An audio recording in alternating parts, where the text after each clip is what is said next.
Imaginez un Captur de 300 chevaux, ce serait sympa, non? Bah, s'il existait, voilà ce qu'il aurait en face de lui, le Volkswagen T-Roc R. Le T-Roc, c'est un des 5 SUV de Volkswagen, il fait 4,23 m de long, donc comme le Captur, et donc il existe en version R, c'est-à-dire avec le 2 litres 4 cylindres turbo essence de 300 chevaux. En fait, c'est le même moteur que dans la Golf R, la Golf 7 R. C'est aussi le même moteur que dans une Audi S3 ou dans le Cupra ATK et dans l'Audi SQ2.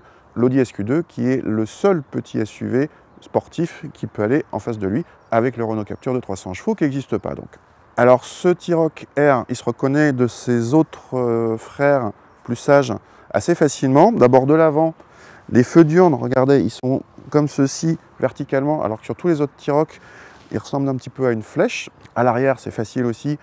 Il y a 4 sorties d'échappement et en plus, nous, on a une option échappement performance à Krapovic, une petite option sympa à 4 000 €. Et enfin, si vous voyez un T-Roc de cette couleur, qui s'appelle bleu lapis chez Volkswagen, eh ben, c'est forcément un R. À l'intérieur, les spécificités de cette version R viennent du volant à mets plats siglé R qui commande au passage une direction à la démultiplication plus directe.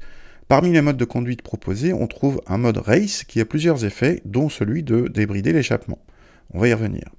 Mais on retrouve malheureusement les plastiques durs peu flatteurs sur toute la planche de bord. L'équipement est relativement complet avec un combiné d'instruments numériques personnalisables en série, un écran central tactile de 8 pouces, toutes les aides à la conduite moderne, mais la sellerie cuir est en option, de même que le toit vitré panoramique. À l'arrière, l'habitabilité ne bouge pas par rapport aux autres T-Roc et reste légèrement supérieure à la moyenne de la catégorie, permettant d'accueillir sans problème 2 adultes, même assez grands.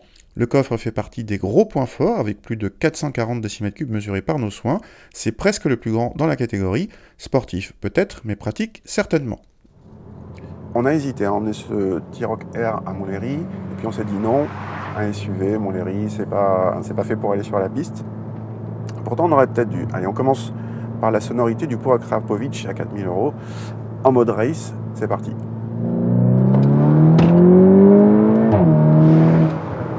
C'est plutôt sympa. Je ne sais pas si ça vaut les 4 000 €, mais c'est plutôt sympa. Au niveau des performances, là aussi, on aurait peut-être dû. On a mesuré 5 secondes 2 au 0 à 100, 25 secondes 2 au 1000 mètres départ arrêté. En fait, c'est exactement le même temps qu'un Cupra ATK, qu'un Audi SQ2. Donc c'est plutôt bien, c'est même très très bien. Ça va plus vite que la plupart des compacts sportifs style 308 GTI, Mégane RS ou même Civic Type-R, en tout cas sur le début. On peut vraiment dire au niveau des performances qu'il y a de quoi se positionner comme une sportive. Au niveau du tempérament moteur, c'est plein de 2000 à 6500 tours environ. Quel que soit l'endroit où vous êtes à l'intérieur de cette plage d'utilisation, ça reprend fort sans problème. Pour la partie châssis, notre voiture est équipée de roues de 19 pouces, c'est une option, normalement c'est du 18. On a aussi des suspensions pilotées en option.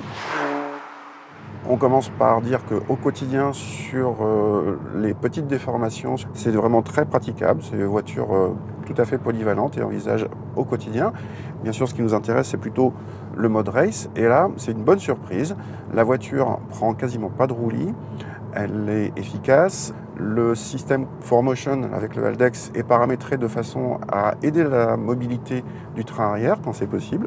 Donc c'est agréable, efficace. On répétera jamais assez que si on veut une sportive, vaut mieux être le plus bas possible au niveau du sol, mais ils ont réussi à faire un truc quand même pas mal du tout, Volkswagen. Et ce T-Roc R finalement est très sympa à conduire. Pour les consommations, pas de miracle, nous avons mesuré 10 litres en moyenne, bien plus en conduite sportive, et 9 litres en conduite coulée sur route.